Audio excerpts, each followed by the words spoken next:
ಕರಾವಳಿ ಭಾಗದಲ್ಲಂತೂ ಸುಪಾರಿ communal murders ಅಂತೂ common ಆಗುವ ರೀತಿಯಲ್ಲಿ ತಿಂಗಳಿಗೆ 3-4 ಮರ್ಡರ್ಗಳು ನಡೀತಾ ಇರುವಂಥದ್ದು. ರಕ್ತಕ್ಕೆ ರಕ್ತ, ದ್ವೇಷಕ್ಕೆ ದ್ವೇಷ, ಮುಯ್ಯಿಗೆ ಮುಯ್ಯಿ ಅನ್ನುವಂಥ ರೀತಿಯಾದಂಥ ಮನಸ್ಥಿತಿಗೆ ಬಂದಂತೆ ಕಾಣಿಸ್ತಾ ಇದೆ. ಯಾಕೆಂದ್ರೆ ಸುಹಾಸ್ ಶೆಟ್ಟಿ, ಅದರ ನಂತರ ಈಗ ಅಬ್ದುಲ್ ರಹೀಮಾ ಅನ್ನುವಂಥ ಪ್ರಶ್ನೆ ಇದೆ. ಬಿಕಾಸ್ ಒಂದೊಂದು ಕೊಲೆನೂ ಕೂಡ ಒಂದೊಂದು ರೀತಿಯಾದಂಥ ಹಾದಿಯನ್ನ ತುಳಿತಾ ಇರುವಂಥದ್ದು. ಅದು ಕರಾವಳಿ ಭಾಗಕ್ಕೆ ಉರಿಯುವಂಥ ಬೆಂಕಿಗೆ ತುಪ್ಪ ಸುರಿಯುವಂಥ ಕೆಲಸ ಆಗ್ತಾ ಇದೆ. ಸೊ ಹೀಗಾಗಿ ಅಬ್ದುಲ್ ರಹೀಂ ಕೊಲೆಯ ಮುಖಾಂತರ ಏನ್ ಸಂದೇಶ ಓದಂತಾಗಿದೆ. ಯಾಕೆಂದ್ರೆ ರಾಜಕಾರಣಿಗಳಂತೂ ತಮ್ಮ ಬೇಳೆಯನ್ನ ಬೇಯಿಸ್ಕೊಳ್ಳೋದನ್ನ ಬಿಡುವವರೆಗೂ ಕೂಡ ಇದು ಕಂಟಿನ್ಯೂಸ್ಲಿ ನಡೀತಾನೆ ಇರುತ್ತೆ. ಇದರಲ್ಲೂ ಕೂಡ ಈಗ ರಾಜಕೀಯ ಬೇಳೆ ಬೇಯಿಸ್ಕೊಳ್ಳಾಗ್ತಾ ಇದೆ. ದಕ್ಷಿಣ ಕನ್ನಡ ಜಿಲ್ಲೆಯಲ್ಲಿ ಮತ್ತೆ ಹರಿದಿರುವಂತದ್ದು ನೆತ್ತರು. ಸುಹಾಸ್ ಕೊಲೆ ಮಾಸುವ ಮುನ್ನವೇ ಮತ್ತೊಂದು ಹತ್ಯೆಯನ್ನು ಮಾಡಲಾಗಿದೆ. ಅಬ್ದುಲ್ ರಹೀಂ ಎಂಬ ಪಿಕಪ್ ವಾಹನದ ಡ್ರೈವರ್ ಕೊಲೆ ಆಗಿರುವಂತದ್ದು ನಿನ್ನೆ ರಾತ್ರಿ ಆದಂತ ಘಟನೆ ಇದು. ಅಬ್ದುಲ್ ರಹೀಂ ಕೊಲೆ ಸುಹಾಸ್ ಹತ್ಯೆಗೆ ಪ್ರತೀಕಾರನ, ಈ ಪ್ರಶ್ನೆ ಕೂಡ ಇದೆ. ಅಬ್ದುಲ್ ರಹೀಂ ವಿಚಾರಕ್ಕೆ ಸಂಬಂಧಪಟ್ಟಂತೆ ಸಂಘ ಪರಿವಾರದ ಮೇಲೆ SDPI ಮುಖಂಡ ಆರೋಪವನ್ನ ಮಾಡ್ತಾ ಇರುವಂತದ್ದು. ಪ್ರತೀಕಾರನ ಇದು ಹಾಗಾದ್ರೆ ಅನ್ನುವಂಥ ಪ್ರಶ್ನೆಗೆ ತನಿಖೆ ನಡೆದ ಬಳಿಕ ಗೊತ್ತಾಗಬೇಕಾಗಿದೆ. ಬಿಕಾಸ್ ಇಲ್ಲಿ ಪ್ರತೀಕಾರದ ವಿಚಾರ ನಾವು ನೋಡೋದಾದ್ರೆ ಸಾಕಷ್ಟು ಆಕ್ರೋಶ ವ್ಯಕ್ತವಾಗ್ತಾ ಇದೆ. ಪ್ರತೀಕಾರವನ್ನ ತೀರ್ಸ್ಕೊಂಡಿದ್ದಾರಾ ಅನ್ನುವಂಥ ಅನುಮಾನಗಳು ಕಾಡ್ತಾ ಇರುವಂಥದ್ದು. ಆದ್ರೆ ಪೊಲೀಸರು ಇನ್ನೂ ತನಿಖೆನ ಮಾಡ್ತಾ ಇರುವಂಥ ಸಂದರ್ಭದಲ್ಲಿ ಒಬ್ಬರನ್ನು ಕೂಡ ಅರೆಸ್ಟ್ ಆಗಿಲ್ಲ. ಯಾಕೆಂದ್ರೆ ಯಾರು ಹತ್ಯೆ ಮಾಡಿದಂಥವ್ರು ಅನ್ನುವಂಥದ್ದು ಇನ್ನೂ ಕೂಡ ಗೊತ್ತಾಗಿಲ್ಲ. ಅಬ್ದುಲ್ ರಹೀಂ ಕೊಲೆಯಿಂದ ಕರಾವಳಿ ಮತ್ತೆ ಉದ್ವಿಗ್ನವಾಗಿದೆ. ಮೇ 30ರವರೆಗೆ ದಕ್ಷಿಣ ಕನ್ನಡ ಜಿಲ್ಲೆಯಲ್ಲಿ ನಿಷೇಧಾಜ್ಞೆ, ಮೇ 30ರವರೆಗೂ ಕೂಡ ನಿಷೇಧಾಜ್ಞೆ ಇದೆ. ಹಲ್ಲೆ ಮಾಡಿದ 15 ಜನರ ವಿರುದ್ಧ ದೂರು ದಾಖಲಾಗಿದೆ. ಪರಿಚಯಸ್ಥರಾದಂಥ ದೀಪಕ್, ಸುಮಿತ್ ವಿರುದ್ಧ FIR ದಾಖಲಾಗಿರುವಂಥದ್ದು. ಅವ್ರ ಫ್ರೆಂಡ್ಸ್ಗಳ ವಿರುದ್ಧನೇ FIR ದಾಖಲಾಗಿದೆ. ಕಾದ್ ನೋಡ್ಬೇಕು ಅವರೇನ ಹತ್ಯೆ ಮಾಡಿದ್ದು, ಏನ್ ಕಾರಣಕ್ಕೋಸ್ಕರ ಹತ್ಯೆಯನ್ನ ಮಾಡಲಾಗಿದೆ, ಹಳೆ ದ್ವೇಷ ಇದ್ರಲ್ಲಿ ಇದೆಯಾ ಅಂತ. ಈ ವಿಚಾರಕ್ಕೆ ಸಂಬಂಧಪಟ್ಟಂತೆ ಕೆಲವರು ಮಾತನಾಡಿದ್ದಾರೆ. ಯಾರ್ಯಾರು ಏನೇನು ಮಾತನಾಡಿದ್ದಾರೆ ನೋಡೋಣ. ಬಂಟ್ವಾಳ ತಾಲೂಕಿನ ಕೊಳ್ತಮಜಲು ಅಂತ ಹೇಳುವಂತಹ ಒಂದು ಗ್ರಾಮೀಣ ಪ್ರದೇಶದಲ್ಲಿ ಪಿಕಪ್ ಚಾಲಕನಾಗಿದ್ದುಕೊಂಡು ಮರಳು ಲೋಡು ಸಾಗಿಸ್ತಾ ಇದ್ದಂತಹ ಒಬ್ಬ ಮುಸ್ಲಿಂ ಯುವಕ ಇಮ್ತಿಯಾಜ್ ಎಂಬಂತಹ ಒಬ್ಬ ಮುಸ್ಲಿಂ ಯುವಕನನ್ನು ವ್ಯಾಪಾರದ ಹೆಸರಿನಲ್ಲಿ ಅವರನ್ನು ಆ ಮರಳನ್ನು ಖರೀದಿ ಮಾಡಲಿಕ್ಕೆ ಒಂದು ಕಡೆ ಕರೆದು ಅಲ್ಲಿ ಮರಳನ್ನು ಇಳಿಸಿದ ನಂತರ ಆ ದುಡ್ಡು ತೆಕೊಳ್ಳಲಿಕ್ಕೆ ಹೋಗುವಂಥ ಸಂದರ್ಭದಲ್ಲಿ ಸಂಘ ಪರಿವಾರಕ್ಕೆ ಸೇರಿದಂತಹ ಸುಮಾರು 10-15 ಮಂದಿಯ ಗೂಂಡಾಗಳ ಕಿಟಿಗೇಡಿಗಳ ಪಡೆ ಏಕಾಏಕಿಯಾಗಿ ಅಲ್ಲಿ ತಳುವಾರನ್ನು ಹಿಡ್ಕೊಂಡು ಅವರ ಮೇಲೆ ದಾಳಿ ಮಾಡಿದ್ದಾರೆ. ಇಬ್ಬರ ಮೇಲೆ ದಾಳಿ ಮಾಡಿದ್ದಾರೆ. ಒಂದು ಇಮ್ತಿಯಾಜ್ ಅಂತ, ಮತ್ತೊಬ್ಬರು ಕಲಂದರ್ ಶಾಫಿ ಅಂತ. ಈ ಗಂಭೀರ ದಾಳಿಗೊಳಗಾದಂತಹ ಇಮ್ತಿಯಾಜ್ ರವರು ಸ್ಥಳದಲ್ಲೇ ಸಾವನ್ನಪ್ಪಿದ್ದಾರೆ. ದಕ್ಷಿಣ ಕನ್ನಡ ಜಿಲ್ಲೆಯಲ್ಲಿ ಸಂಘ ಪರಿವಾರ ಪ್ರೇರಿತವಾದಂತಹ ಕೆಲವು ಶಕ್ತಿಗಳು, ಕೆಲವು ಕಿಟಿಗೇಡಿಗಳು ಇಲ್ಲಿ ಸಾಮಾಜಿಕ ಜಾಲತಾಣಗಳ ಮೂಲಕ ಮುಸ್ಲಿಂ ಯುವಕರಿಗೆ ಬಹಿರಂಗವಾಗಿ ಬೆದರಿಕೆ ಹಾಕ್ತಾ ಇದ್ದಾರೆ. ಒಬ್ಬ ರೌಡಿ ಬಗ್ಗೆ ಮಾತಾಡ್ತಾ ಹೋಗೋಣ. ಪಟೇಲ್ರಲ್ಲಿ ರಕ್ತಕ್ಕೆ ರಕ್ತ, ಮುಯ್ಯಿಗೆ ಮುಯ್ಯಿ ಅನ್ನುವಂಥ ಪರಿಸ್ಥಿತಿ ಕರಾವಳಿ ಭಾಗದಲ್ಲಿ. ಯಾಕೆಂದ್ರೆ ಎಲ್ಲವೂ ಪ್ರಯೋಗಗಳು ಅಲ್ಲಿಂದಲೇ ನಡೆಯುವಂಥದ್ದು. ಈಗ ಒಬ್ಬರ ಜೀವದ ಮೇಲೂ ಕೂಡ ಆಟ ಆಡುವಂಥದ್ದು, ರಾಜಕೀಯ ಬೇಳೆ ಬೇಯಿಸ್ಕೊಳ್ಳುವಂಥದ್ದು, ಇದು ಎಲ್ಲಿವರೆಗೂ ಅಂತ್ಯ ಆಗೋದಿಲ್ವೋ, ಇವರೆಲ್ಲ ರಾಜಕೀಯ ಬೇಳೆ ಬೇಯಿಸ್ಕೊಳ್ಳೋದನ್ನ ನಿಲ್ಲಿಸೋದಿಲ್ವೋ, ಅಲ್ಲಿವರೆಗೂ ಇದು ಕಂಟಿನ್ಯೂ ಆಗ್ತಾನೆ ಇರುತ್ತೆ ಅಂತ ಕಾಣಿಸುತ್ತೆ. ಕೋಮು ದ್ವೇಷಕ್ಕೆ ಇನ್ನಷ್ಟು ತುಪ್ಪ ಸುರಿದಂತಾಗುತ್ತೆ ಈ ಕೊಲೆಗಳು. ಪೃಥ್ವಿ, ಕರಾವಳಿ ಅಂತ ಹೇಳಿದರೆ, ದಕ್ಷಿಣ ಕನ್ನಡ ಅಂತ ಹೇಳಿದರೆ ಪ್ರಜ್ಞಾವಂತರು, ವಿದ್ಯಾವಂತರ ನಾಡು. ಈ ರಾಜ್ಯಕ್ಕೆ ಮೊದಲು ಸ್ವಾತಂತ್ರ್ಯ ಹೋರಾಟದಲ್ಲಿ ಸಂದರ್ಭದಲ್ಲಿ ಮೊದಲು ಪತ್ರಿಕೆಯನ್ನು ಕೊಟ್ಟಂಥವರು, ಮಂಗಳೂರು ಸಮಾಚಾರ ಪತ್ರಿಕೆ ಕೊಟ್ಟವರು ಕರಾವಳಿ ಜನರು, ದಕ್ಷಿಣ ಕನ್ನಡ ಜಿಲ್ಲೆಯವರು. ಈ ದೇಶಕ್ಕೆ ಆರ್ಥಿಕತೆಯ ಪಾಠ ಮಾಡಿದಂಥವರು ದಕ್ಷಿಣ ಕನ್ನಡದವರು. Vijaya Bank, Karnataka Bank, Syndicate Bank, Canara ಬ್ಯಾಂಕ್ಗಳು, ಹಲವಾರು ಬ್ಯಾಂಕ್ಗಳ ವಹಿವಾಟುಗಳನ್ನು ಮಾಡೋ ಮುಖಾಂತರ ಈ ದೇಶಕ್ಕೆ ಆರ್ಥಿಕತೆಯ ಪಾಠವನ್ನು ಕಲಿಸಿದಂಥವರು ದಕ್ಷಿಣ ಕನ್ನಡದವರು. ಈ ದಕ್ಷಿಣ ಕನ್ನಡದಲ್ಲಿ ಎಷ್ಟು ಪ್ರಜ್ಞಾವಂತರಿಂದ ಅನೇಕ ಸಾಹಿತಿಗಳ ನಾಡಿರ್ತಕ್ಕಂಥದ್ದು. ಮತ್ತು ಪ್ರತಿ ಬಾರಿಯೂ ಕೂಡ ನೀವು SSLC ರಿಸಲ್ಟು, PUC ರಿಸಲ್ಟು, ಯಾವುದೇ ರಿಸಲ್ಟ್ ಬರಲಿ ಅಲ್ಲಿ ನಂಬರ್ 1 ಸ್ಥಾನದಲ್ಲಿರ್ತಕ್ಕಂಥವ್ರು ದಕ್ಷಿಣ ಕನ್ನಡ ಮತ್ತು ಕರಾವಳಿ ಭಾಗದಂಥವರು. ಇವತ್ತು ಕರಾವಳಿ ಪ್ರತಿದಿನ ಕೂಡ ಪ್ರಕ್ಷುಬ್ಧ ವಾತಾವರಣ ಆಗ್ತಿರ್ತಕ್ಕಂಥದ್ದು.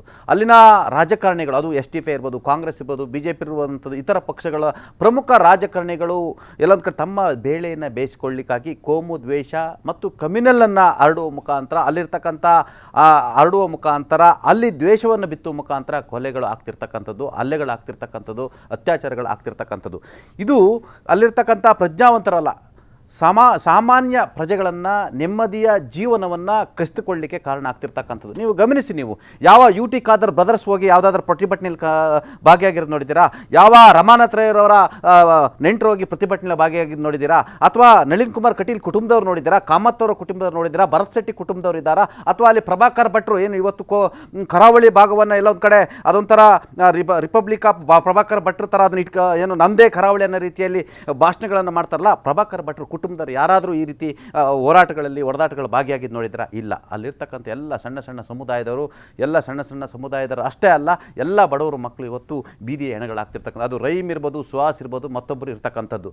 ಆದರೆ ಇದು ಎಲ್ಲಿಯವರೆಗೆ? ನಾನು ಹೇಳ್ತೀನಿ ನಿಮಗೆ, ಪ್ರಜ್ಞಾವಂತರು ವಿದ್ಯಾವಂತರ ನಾಡು ಅಂತ ಹೇಳಿದರೆ, ಇಲ್ಲೊಂದು ಕಡೆ ರಾಜಕಾರಣಿಗಳು ತಮ್ಮ ಬೇಳೆ ಬೇಯಿಸಿಕೊಳ್ಳಿಕ್ಕೆ ಇವ್ರನ್ನ ಬಳಸ್ಕೊಳ್ತಿದ್ದಾರೆ ಅಂತ ಹೇಳಿದ್ರೆ, ಇವ್ರು ಎಂಥ ಮೂರ್ಖರಿದ್ದಾರೆ, ಅವರ ಮಾತು ಕಟ್ಕೊಂಡು ಕೊಲೆ ಮಾಡಲಿಕ್ಕೆ ಹೋಗುವಂಥದ್ದು, ಕೊಲೆ ಮಾಡಿ ಮತ್ತೆ ಅದು ಪ್ರತಿಕಾರದ ಕೊಲೆ ಆಗುವಂಥ ಪರಿಸ್ಥಿತಿ ನಿರ್ಮಾಣ ಆಗಿರ್ತಕ್ಕಂಥದ್ದು. ಹಾಗಾಗಿ ದಕ್ಷಿಣ ಕನ್ನಡಕ್ಕೆ ನೆಮ್ಮದಿ ಯಾವಾಗ, ದಕ್ಷಿಣ ಕರಾವಳಿ ಭಾಗಕ್ಕೆ ನೆಮ್ಮದಿ ಯಾವಾಗ, ಅಲ್ಲಿರ್ತಕ್ಕಂಥ ಜನಸಾಮಾನ್ಯರ ಕಥೆ ಏನು, ಪ್ರತಿದಿನ ಕೂಡ ಇದು ಯೋಚನೆ ಮಾಡ್ತಕ್ಕಂಥ ವಿಚಾರ ಆಗಿರ್ತಕ್ಕಂಥದ್ದು. ಈಗ ನೋಡಿ, ನಿಷೇಧಾಜ್ಞೆ ಜಾರಿಯನ್ನು ಮಾಡಿರ್ತಕ್ಕಂಥದ್ದು. ನಿಷೇಧಾಜ್ಞೆ ಮಾಡಿದರೆ ಯಾರಿಗೆಲ್ಲ ಲಾಸು?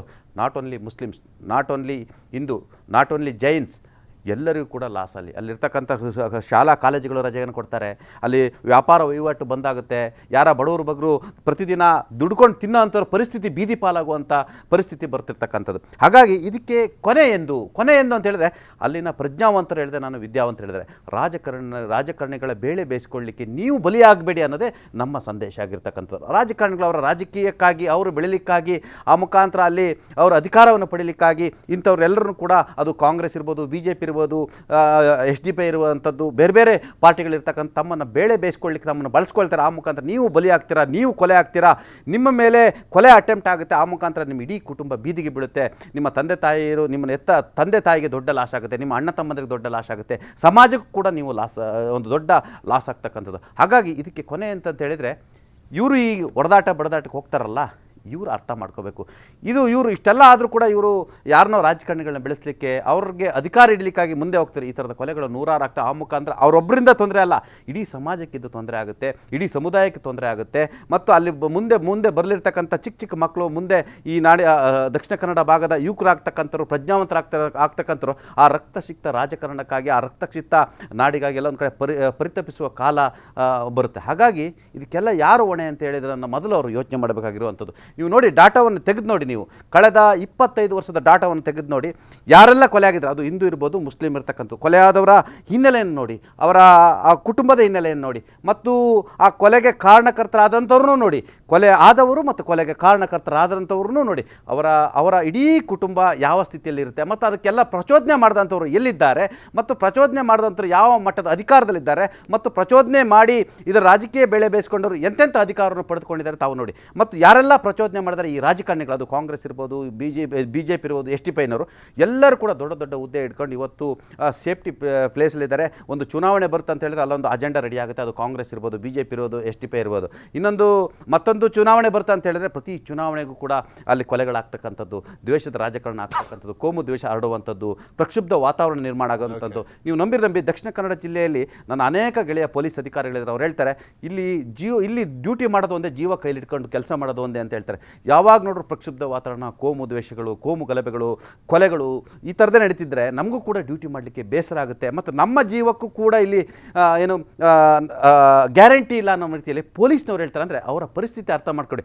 ರಕ್ಷಣೆ ಕೊಡ್ತಕ್ಕಂಥ ಪೊಲೀಸರು ಕೂಡ ದಕ್ಷಿಣ ಕನ್ನಡ ಜಿಲ್ಲೆ ಕರಾವಳಿ ಭಾಗದಲ್ಲಿ ಡ್ಯೂಟಿ ಮಾಡಲಿಕ್ಕೆ ಹೆದರ್ತಾನೆ ಅಂತ ಹೇಳಿದ್ರೆ ಅವರ ಪರಿಸ್ಥಿತಿ ಯಾವ ಮಟ್ಟಕ್ಕಿದೆ ಅಂತ ಹೇಳಿ ಅರ್ಥ ಮಾಡ್ಕೊಳ್ಳಿ. ಒಂದು ಕಡೆ ಅಪೀಸ್ಮೆಂಟ್ ಪಾಲಿಟಿಕ್ಸ್ ಕೂಡ ಇದಕ್ಕೆ ಕಾರಣ ಆಗಿರ್ತಕ್ಕಂಥ, ಅದು ಓಲೈಕೆ ರಾಜಕಾರಣ, ಅತಿಯಾದ ಓಲೈಕೆ ರಾಜಕಾರಣ. ನಾನು ನಾಟ್ ಓನ್ಲಿ ಕಾಂಗ್ರೆಸ್ಗೆ ಮಾತ್ರ ನಾನು ಆರೋಪ ಮಾಡ್ತಿಲ್ಲ, BJP ಅತಿಯಾದ ಓಲೈಕೆ ರಾಜಕಾರಣ, ಎಲ್ಲ ಪಕ್ಷದರು ಓಲೈಕೆ ರಾಜಕಾರಣಕ್ಕೆ ಇಂಥ ಬಡವರು ಮಕ್ಕಳು, ಇಂಥ ಜೀವ ನೋಡಿ. ಅವನ ಯಾರ ಪಿಕಪ್ ಡ್ರೈವರ್ ಅಂತೆ, ಮೊನ್ನೆ ಸತ್ವದನು ಸುಹಾಸ್ ಶೆಟ್ಟಿ ಅವ್ರ ತಂದೆ ಹೇಳ್ತಾ ಇದ್ರು, ನಾವು ನೋಡಿ ಇಡೀ ಕುಟುಂಬ ನಾವು ಇವತ್ತು ನೋವಿನಿಂದ ನರಳುವಂಥ ಸ್ಥಿತಿ ನಿರ್ಮಾಣ ಆಗಿದೆ ಅಂತ ಹೇಳ್ತಕ್ಕಂಥದ್ದು. ಪ್ರಜ್ಞಾವಂತರು ವಿದ್ಯಾವಂತರು, ಈ ದೇಶಕ್ಕೆ ಆರ್ಥಿಕತೆಯ ಪಾಠವನ್ನು ಕೊಟ್ಟವರು, ಈ ದೇಶಕ್ಕೆ ಎಲ್ಲ ಪ್ರಪಂಚಕ್ಕೆ ಮಿಸ್ ವರ್ಲ್ಡ್ ಅಂತ ಸ್ಥಾನಮಾನ ಕೊಟ್ಟಂತ ಅನೇಕ ಸಾಹಿತಿಗಳಿರ್ತಕ್ಕಂಥ ನಾಡು, ಅನೇಕ ಪ್ರಶಸ್ತಿ ಪುರಸ್ಕಾರಗಳನ್ನು ಪಡೆದಂಥ ನಾಡಿನಲ್ಲಿ ಇಂಥ ಸ್ಥಿತಿ ನಿರ್ಮಾಣ ಆಗ್ತಿದೆ ಅಂತೇಳಿ ಜನರು ಪ್ರಜ್ಞಾವಂತರಾಗಬೇಕು.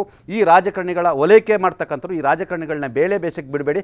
ನಿಮ್ಗೆ ಯಾರು ಬೇಳೆ ಬೇಯಿಸ್ಕೊಳ್ಳಿಕ್ಕೆ ರಾಜಕಾರಣಿ ನಿಮ್ಮನ್ನು ಬಳಸ್ಕೊಂಡಿದ್ದಾರೆ, ನಿಮ್ಮನ್ನು ಬಲಿ ಮಾಡಿದ್ದಾರೆ, ಅವ್ರು ಯಾರ ಮಕ್ಕಳುಗಳು ಕೂಡ ಒಳ್ಳೊಳ್ಳೆ ಹುದ್ದೆಯಲ್ಲಿದ್ದಾರೆ, ಅತ್ಯುತ್ತಮವಾದ ಕಾಲೇಜುಗಳಲ್ಲಿ ಓದ್ತಿದ್ದಾರೆ, ಎಲ್ಲ ಬಿಸ್ನೆಸ್ ಮಾಡ್ಕೊಂಡು ಸೆಟಲ್ ಆಗಿದ್ದಾರೆ, ಮತ್ತು ಅವರೆಲ್ಲರೂ ಕೂಡ ಐಷಾರಾಮಿ ಜೀವನವನ್ನು ನಡೆಸ್ತಿದ್ದಾರೆ. ಇದನ್ನು ಅರ್ಥ ಮಾಡ್ಕೊಂಡ್ರೆ ನಿಮಗೆ ಬದುಕು, ಇಲ್ಲ ಅಂದರೆ ಇಡೀ ಕರಾವಳಿ ಮುಂದೆ ಇದೇ ರೀತಿ ಪ್ರಕ್ಷುಬ್ಧ ವಾತಾವರಣ, ಕೋಮು ದೇಶದ ವಾತಾವರಣಕ್ಕೆ ನಿರ್ಮಾಣ ಆಗಿ ದಕ್ಷಿಣ ಕನ್ನಡ ಜಿಲ್ಲೆ ಅಂತೇಳಿ ವ್ಯಾಪಾರ ವಹಿವಾಟು, ಅಲ್ಲಿನ ಬೇರೆ ಬೇರೆ ರಾಜ್ಯದ ಜನರು, ಬೇರೆ ಬೇರೆ ಜಿಲ್ಲೆಯ ಜನರು ಮತ್ತು ಅಲ್ಲಿನ ಜನಸಾಮಾನ್ಯರು ಕೂಡ ತಮ್ಮ ಊರಿನ ಬಗ್ಗೆ ಎಲ್ಲೊಂದು ಕಡೆ ಅಸಹ್ಯ ಹುಟ್ಟಿಸುವಂಥ ಪರಿಸ್ಥಿತಿ ನಿರ್ಮಾಣ ಆಗುತ್ತೆ. ಇದನ್ನು ಅರ್ಥ ಮಾಡ್ಕೊಳ್ಬೇಕಾಗಿರ್ತಕ್ಕಂಥದ್ದು ಕರಾವಳಿಯ ಪ್ರಜ್ಞಾವಂತರು, ವಿದ್ಯಾವಂತರು. ಎಸ್, ಗುಡಿಲಿ ಎಲ್ಲ ಕಡೆನೂ ಕೊಲೆಗಳಾಗ್ತವೆ, ಇಲ್ಲ ಅಂತಲ್ಲ. ಆದರೆ ಕೋಮು ಕಾರಣಕ್ಕೋಸ್ಕರ, ಅಂದರೆ ಈ ಧರ್ಮದ ಕಾರಣಕ್ಕೋಸ್ಕರ ಕೊಲೆ ನಡೆದು ಅದು ದೊಡ್ಡ ಮಟ್ಟದಲ್ಲಿ ಪ್ರಚಾರವನ್ನು ಪಡ್ಕೊಂಡು ವಿವಾದ ಆಗಿ ಮತ್ತೊಂದು ಕೊಲೆಗೆ ಕಾರಣ ಆಗುವಂಥದ್ದು ಕರಾವಳಿ ಭಾಗದಲ್ಲಿ ಮಾತ್ರ. ಇಲ್ಲಿ ಎಷ್ಟು ರಾಜಕಾರಣಿಗಳು ಕಾರಣನೋ ಅಷ್ಟರ ಮಟ್ಟಿಗೆ ಪೊಲೀಸರು ಕೂಡ ಕಾರಣ ಆಗ್ತಾರೆ. ಬಿಕಾಸ್ ಎಲ್ಲಿವರೆಗೂ ಪೊಲೀಸ್ ಇಲಾಖೆ ಬಗ್ಗೆ ಒಂದು ಭಯ ಅನ್ನುವಂಥದ್ದು ಇರೋದಿಲ್ವೋ ಅಲ್ಲಿ ಕ್ರಿಮಿನಲ್ ಚಟುವಟಿಕೆಗಳು, ಕ್ರೈಮ್ಗಳು ಜಾಸ್ತಿ ಆಗ್ತಾನೆ ಹೋಗ್ತಾ ಇರುವಂಥದ್ದು ಇತ್ತೀಚಿನ ದಿನಗಳಲ್ಲಿ ನೋಡ್ತಾನೆ ಇದ್ವಿ. ಅದಕ್ಕೆ ಈಗ ಕರಾವಳಿ ಭಾಗ ಕೂಡ ಪದೇ ಪದೇ ಸಾಕ್ಷಿ ಆಗ್ತಾ ಇದೆಯಾ ಅಂತ. ಪೃಥ್ವಿ, ಪ್ರಮುಖವಾದ ಪೊಲೀಸ್ ವ್ಯವಸ್ಥೆ ಇರ್ಬೋದು ಅಥವಾ ರಾಜಕಾರಣಿಗಳಿರ್ಬೋದು, ಒಂದು ಸಮಾಜದ ಪ್ರತಿಬಿಂಬವಾಗಿರ್ತಾರೆ ಹೊರತು ಪ್ರತಿಬಿಂಬ ಅದು ಸಮಾಜದ ಹೊರತುಪಡಿಸಿ ಇರುವಂಥವ್ರಲ್ಲ. ಅವರು ಕೂಡ ಸಮಾಜದ ಭಾಗವಾಗಿರುವಂಥದ್ದು, ಇದೇ ಸಮಾಜದಿಂದ ಬಂದಿರುವಂಥವ್ರು. ಈಗ ಪಟೇಲರು ಕೂಡ ಅದನ್ನು ಒಂದು ತುಂಬ ಬ್ಯೂಟಿಫುಲ್ ಆಗಿ ಸಮಪ್ ಮಾಡ್ತಾ ಇದ್ರು. ಅಂದರೆ ಜನರೇ ಅದನ್ನು ಜಾಗೃತಿಯನ್ನು ಮಾಡ್ಕೊಳ್ಬೇಕು ಅಂತೇಳಿ. ಆದರೆ ಸಮಸ್ಯೆಗಳಾಗುವಂಥ ಸಂದರ್ಭಗಳು ಯಾವುದು ಅಂತ ನೋಡೋದಾದರೆ ನೋಡಿ, ಒಂದು ಕೊಲೆ ಆಗ್ತಿದ್ದ ಹಾಗೇನೆ ಯಾರೋ ಒಬ್ಬ ಸಂಘಟನೆಯ ಮುಖಂಡ ಬರ್ತಾನೆ. ಈ ಉದಾಹರಣೆಗೆ ನಿನ್ನೆ ರಹೀಂ ಕೊಲೆ ಆಗ್ತಿದ್ದಾಗೇನೆ ಇವತ್ತು SDPI ಮುಖಂಡ ಬರ್ತಾನೆ. ಆತ ಹೇಳ್ತಾ ಇರುವಂಥದ್ದೇನು ಸಂಘ ಪರಿವಾರದವರೇ ಇದನ್ನು ಮಾಡಿದ್ದಾರೆ, ಆತನ ಬಳಿಯಲ್ಲಿ ಏನಾದರೂ ಸಾಕ್ಷ್ಯಾಧಾರಗಳಿದ್ದಾವೆ. ಅದು ಒಬ್ಬ ಯಾವುದೋ ಹಿಂದೂ ಯುವಕನ ಹತ್ಯೆ ಆಗುತ್ತೆ, ಆಗ್ತಿದ್ದ ಹಾಗೇನೆ ಅಲ್ಲಿ ಬರುವಂಥ ಮುಖಂಡರು, ಸೋಕಾಲ್ಡ್ ಮುಖಂಡರು ಅನ್ಸ್ಕೊಳ್ಳುವಂಥವ್ರು ಹೇಳುವಂಥದ್ದು ಇದನ್ನು ಮುಸ್ಲಿಮರೇ ಮಾಡಿದ್ದಾರೆ ಅಂತೇಳಿ. ಹಾಗಾದರೆ ಮುಸ್ಲಿಮರು ಮಾಡಿದ್ದಾರೆ ಅನ್ನೋಂಥದ್ದು ಸಾಕ್ಷ್ಯಾಧಾರಗಳಿದಾವೆ. ಪೊಲೀಸ್ ವ್ಯವಸ್ಥೆ ನೀವು ಹೇಳಿದಾಗೆ ಯಾವಾಗ ಎಲ್ಲಿ ಸ್ಟ್ರಾಂಗ್ ಆಗಬೇಕಂದ್ರೆ ಯಾರು ಈ ರೀತಿಯಾದಂಥ ಹೇಳಿಕೆಯನ್ನು ಕೊಡ್ತಾರೆ, ಯಾರು ಪ್ರಚೋದನೆಗೆ ಅದನ್ನು ಮುಂದೆ ಮಾಡ್ತಾರಲ್ಲ, ಮೊದಲು ಅವ್ರನ್ನ ಒಳಗಡೆ ಹಾಕಬೇಕಾಗತ್ತೆ. ಅಂಥವರ ಬಾಯನ್ನ ಮುಚ್ಚೋದಕ್ಕಿಂತ ಯಾರೇ ಇರ್ಬೋದು, ಅದು ಯಾರೇ ಇರ್ಬೋದು, ಅದು ಪ್ರಭಾಕರ್ ಭಟ್ರು ಕೂಡ ಇರ್ಬೋದು. ಆ ಕೆಲಸವನ್ನು ಮಾಡಲಿಲ್ಲ ಅಂತ ಹೇಳಿದ್ರೆ ಕರಾವಳಿಯ ಜನ ನೆಮ್ಮದಿ. ಇವ್ರು ಹೇಳಿದ್ರೆ ಒಳ್ಳೆ ಗುಡ್ ಪಾಯಿಂಟ್. ಅಲ್ಲ, ಅದನ್ನ ಹೇಳ್ತಾ ಇರೋದು. ಯಾವಾಗ ಈ ರೀತಿಯಾಗಿ ಪ್ರಚೋದನೆ ಕೊಡೋದಕ್ಕೆ ಯಾರಾದರೂ ಮುಂದೆ ಬರ್ತಾರಲ್ಲ, ಅಂಥವ್ರನ್ನ ನೀವು ಎಲ್ಲಿಯವರೆಗೂ ಅವ್ರನ್ನ ಬಿಡ್ತಿರೋ ಅಲ್ಲಿವರೆಗೂ ಈ ಥರ ಕೊಲೆಗಳಾಗ್ತಾ ಇರ್ತವೆ. ನೋಡಿ, ನಾವು ಹಿಸ್ಟ್ರಿಯನ್ನು ನೋಡ್ತಾ ಇದ್ರೆ 2022 ಜುಲೈ 21ಕ್ಕೆ ಬೆಳ್ಳಾರಿಯಲ್ಲಿ ಮಸೂದ್ ಅನ್ನುವಂಥ ಕೊಲೆ ಆಗುತ್ತೆ. ಅದಕ್ಕೆ ಪ್ರತಿಕಾರ ಅನ್ನೋ ಹಾಗೆ ಪ್ರವೀಣ್ ನೆಟ್ಟಾರು ಹತ್ಯೆ ಆಗುತ್ತೆ. ಆ ಪ್ರವೀಣ್ ನೆಟ್ಟಾರು ಹತ್ಯೆ ನಂತರ ನಾವು ಇಡೀ ರಾಜ್ಯದಲ್ಲಿ ನಾವು ಗಮನಿಸಿದ್ವಿ ಹೇಗೆ ಆ ವ್ಯಕ್ತಿಯನ್ನು ಹತ್ಯೆ ಮಾಡಲಾಗುತ್ತೆ. ಅದಾದ ಬಳಿಕ ಅಲ್ಲಿ ಆದಂಥ ರಾಜಕಾರಣ, ಅಲ್ಲಿಗೆ ಹೋದಂಥ BJP ಮುಖಂಡರು, ಅವ್ರು ಕೊಟ್ಟಂಥ ಹೇಳಿಕೆಗಳು, ಅದಾಗ್ತಿದ್ದಾಗಿ ನಂತರದಲ್ಲಿ ಆಗುವಂಥದ್ದು ಫಾಜಿಲ್ ಕೊಲೆ ಆಗುತ್ತೆ. ಆಮೇಲೆ ಕಾಟಿಪಾಳ್ಯದ ಜಲೀಲ್ ಹತ್ಯೆ ಆಗುತ್ತೆ, ಅಶ್ರಫ್ ಅಲ್ಲಿ ಹತ್ಯೆ ಆಗುತ್ತೆ. ಅದಾದ್ಮೇಲೆ ಈಗ ಸುಹಾಸ್ ಶೆಟ್ಟಿ ಹತ್ಯೆ ಆಗಿರುವಂಥದ್ದು. ಅಂದರೆ ಒಂದಕ್ಕೊಂದು ಎಷ್ಟು ನೀವು ಅದನ್ನು ಹತ್ಯೆಯನ್ನು ಮಾಡ್ತಾ ಹೋಗ್ತೀರಿ, ಅದನ್ನು ಬ್ರೇಕ್ ಹಾಕೋದು ಯಾರು? ಅದಕ್ಕೆ ಬ್ರೇಕ್ ಬೀಳುವಂಥದ್ದು ಯಾವಾಗ?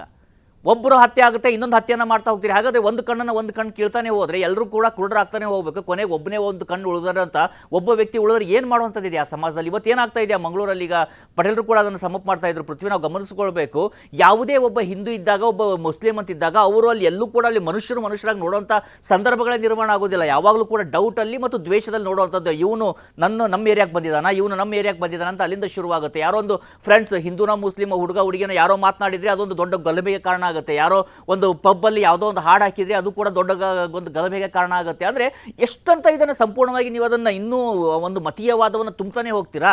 ಅದು ಹಿಂದೂಗಳಿರ್ಬೋದು, ಮುಸ್ಲಿಮರಿರ್ಬೋದು, ಇಲ್ಲಿ ಇಬ್ಬರು ಕೂಡ ಹೊರತರಲ್ಲ. ಇಲ್ಲಿ ಜನಸಾಮಾನ್ಯರಲ್ಲೂ ಕೂಡ ಅದರ ಭಾಗವಾಗಿರ್ತಾರೆ.